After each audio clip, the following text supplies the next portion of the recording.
Hello students, कैसे हैं आप लोग? कैसी चल रही है आपकी तैयारी? आज का हमारा जो टॉपिक है वो है भारतीय संविधान में दिए गए मौलिक अधिकार। तो चलिए बिना समय नष्ट करते हुए हम चलते हैं अपने टॉपिक पर, जानते हैं इससे रिलेटेड क्वेश्चंस। क्योंकि सबसे पहले हमें ये मालूम होना चाहिए कि क्या क्या क्वेश्चन बनता है। तो इसमें जो क्वेश्चन बनते हैं वो बनते हैं, मूल अधिकार क्या होते हैं, इनका क्या उद्देश्य है, मूल अधिकारों का क्या महत्व है, मूल अधिकारों के लिए आवेदन कौन कर सकता है, मूल अधिकार किन के विरुद्ध प्राप्त है। इस वीडियो में आपके इन क्वेश्चंस का आंसर दिया जाएगा पॉइंट वाइज, जिससे आप वीडियो को सुन के पॉइंट्स को लर्न करें और जो बीच का मैटर है वो आप खुद ही समझकर अपने आप एक्सप्लेन कर दें। या फिर जो मटेरियल आपके पास है मार्केट का, जो आपकी समझ में नहीं आ रहे हैं आंसर, फिर आप इस वीडियो को सुनकर आप आंसर पर जाइए, आपको इजीली आंसर लर्न हो जाएंगे। चलिए तो हम स्टार्ट करते हैं। मूल अधिकार का अर्थ। मूल अधिकार जैसे सुनने में लगता है, मूल अधिकार यानी बेसिक अधिकार। बेसिक अधिकार जो मानव जीवन जीने के लिए बेसिक है, जिनके बिना मानव जीवन की कल्पना ही नहीं की जा सकती। ये अधिकार हमारे भारतीय संविधान में भाग 3 में दिए गए हैं और अनुच्छेद 12 से 36 तक वर्णित हैं। इनकी कोई परिभाषा नहीं दी गई है, पर केस के माध्यम से हम इसका अर्थ समझ सकते हैं। जैसे गोलकनाथ वर्सेस पंजाब राज्य, AIR 1967 सुप्रीम कोर्ट। इस केस में जस्टिस सुब्बा राव ने बताया कि मौलिक अधिकार वे अधिकार हैं जो नैसर्गिक और अप्रतिदेय हैं।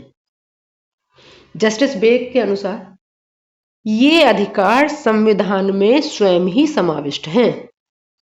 यानी आप इससे क्या समझे, जो नेचुरल अधिकार है, जो मौलिक अधिकार है, हमारे जो नैसर्गिक अधिकार हैं, ये वो अधिकार हैं जो हमारे संविधान में पहले से ही हैं, उन्हें मौलिक अधिकार कहते हैं। अब क्योंकि इस पर बहुत डिटेल बात कर सकते हैं, हम बहुत डिटेल पढ़ा सकते हैं, पर सिर्फ हमारा फोकस LLB फर्स्ट सेमेस्टर के स्टूडेंट्स का पेपर सॉल्व कराना है। मटेरियल आपके पास है, उसको पढ़ने में हेल्प करना है। तो एग्जाम का समय पास में है, तो उसको देखते हुए बहुत शॉर्ट में चल रहे हैं, जिससे आपको हेल्प मिल जाए। शॉर्ट टर्म तैयारी है, ये हमारा उद्देश्य है ना।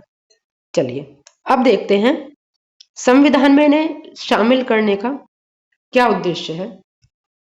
संविधान में मौलिक अधिकारों को शामिल करने का उद्देश्य है, सबसे पहला, विधि का शासन लागू करना। विधि का शासन प्रोफेसर डाइसी के द्वारा दिया गया था। तो मूल अधिकारों को शामिल करने का उद्देश्य क्या है कि पूरे देश में एक शासन स्थापित हो, वह शासन एक विधि के अनुसार चले और वो विधि मूल अधिकारों के अनुसरण में हो। और कोई भी विधि जो मूल अधिकारों के अनुसरण में नहीं होगी, मूल अधिकारों का उल्लंघन करते हुए बनाई जाएगी, वह क्या असंगतता की सीमा तक शून्य होगी। अब ये सीमा तक शून्य होगी, पूरी शून्य होगी, ये हमारा नेक्स्ट टॉपिक होगा, पृथक्करणीयता का सिद्धांत, उसमें कवर करेंगे। तो यहां क्या, विधि का शासन स्थापित करना, ऐसी विधि बनाना जो मूल अधिकारों के अनुसरण में हो। मूल अधिकार क्या, जो समानता देते हो, जो विधि का शासन स्थापित करते हो। तो विधि का शासन स्थापित करने के लिए मूल अधिकारों का हमारे संविधान में सुशोभित किया गया। नेक्स्ट क्या हुआ, जस्टिस हेगड़े ने कहा कि क्योंकि भारत में बहुसंख्यक, अल्पसंख्यक, विभिन्न धर्म, विभिन्न जाति, विभिन्न भाषा के आधार पर बहुसंख्यक, अल्पसंख्यक है। तो बहुसंख्यक समुदाय अल्पसंख्यक समुदाय का शोषण ना करे, इसीलिए जो समानता है, जो मानव जीवन के लिए, जीने के लिए आवश्यक है, उनको पहले ही वर्णित कर दें। और किस तरह उन्होंने वर्णित किया, मूल अधिकार बनाकर। जस्टिस स्प्रू ने कहा कि व्यवहार, नागरिकता, न्याय, निष्पक्षता के निश्चित मापदंड को निर्धारित करते हैं मूल अधिकार।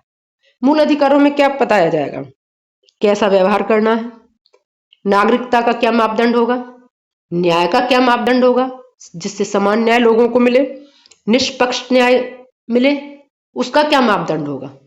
कहीं लिखा तो होना चाहिए ना कि हमें किस तरह से मिलेगा। तो वो हमारे संविधान के भाग 3 मूल अधिकार है। तो इस प्रकार क्या था?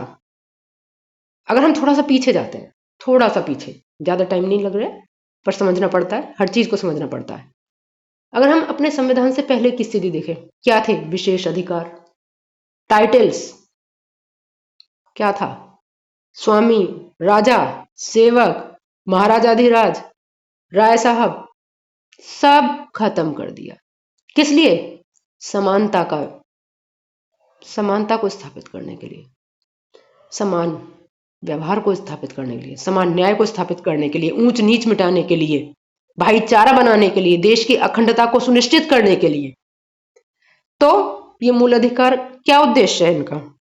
कि जो विशेषाधिकार थे ना, उन्हें समाप्त करें एक नियम के तौर पर, और उनके स्थान पर समान व्यवहार की स्थापना हो।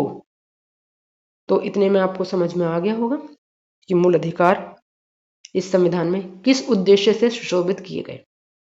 हमारा नेक्स्ट टॉपिक आता है मूल अधिकारों का महत्व। मूल अधिकारों का महत्व जानने के लिए स्टूडेंट्स, एग्जाम टाइम है, आपको एक केस दे रहे हैं, वो सफिशिएंट है। एम नागराज वर्सेस भारत संघ, AIR 2007 सुप्रीम कोर्ट।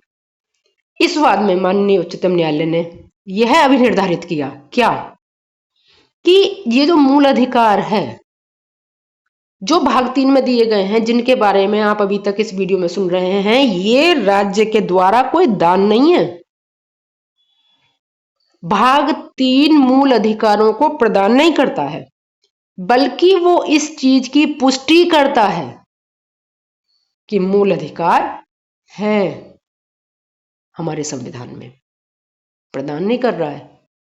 अगर आप उद्देशिका को ही देखेंगे तो उससे ही स्पष्ट हो जाता है कि संविधान निर्माताओं का क्या विचार था, वो कैसे राज्य का अवधारणा कर रहे थे जिस समय संविधान का निर्माण हो रहा था।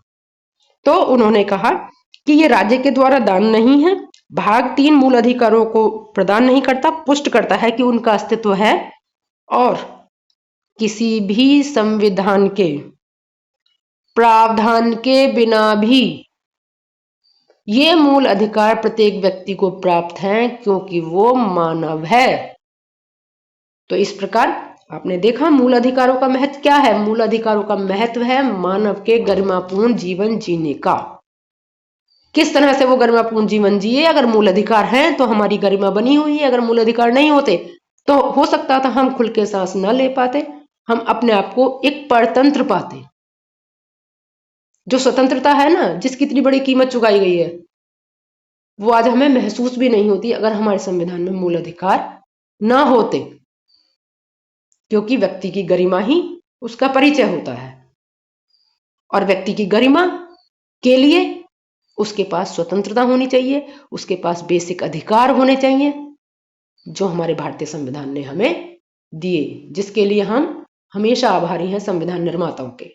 चलिए अब नेक्स्ट पर आते हैं। मूल अधिकारों के लिए आवेदन कौन कर सकता है? सामान्य नियम, अगर सामान्य विधि देखते हैं, सामान्य बात देखते हैं तो क्या है? जिस व्यक्ति के अधिकारों का हनन होगा वही उन अधिकारों का उपचार प्राप्त करने के लिए न्यायालय में जाएगा। तो संविधान में भी वह व्यक्ति जिसके अधिकारों का, जिसके संवैधानिक अधिकारों का हनन होगा वही उपचार के लिए न्यायालय में जाएगा। परंतु बहुत सारे ऐसे व्यक्ति हैं, भारत की बहुत सारी जनता, अधिकांश वर्ग ऐसा है जो गरीबी, अज्ञानता, अनपढ़ होने के कारण अपने मूल अधिकारों के हनन होने पर, उनसे दुख सहन करने पर, अपना शोषण होने पर, अपने विरुद्ध अमानवीय कृत्य होने पर भी उस दुख को सहन कर लेते हैं, क्योंकि उनके पास ना तो ज्ञान होता है इतना कि हमारे क्या मूल अधिकार हैं, ना ही उनके पास वो साधन होते हैं कि वो उनका उपचार पाने के लिए न्यायालय के दरवाजे खटखटा सके। तो ऐसे में न्यायालय ने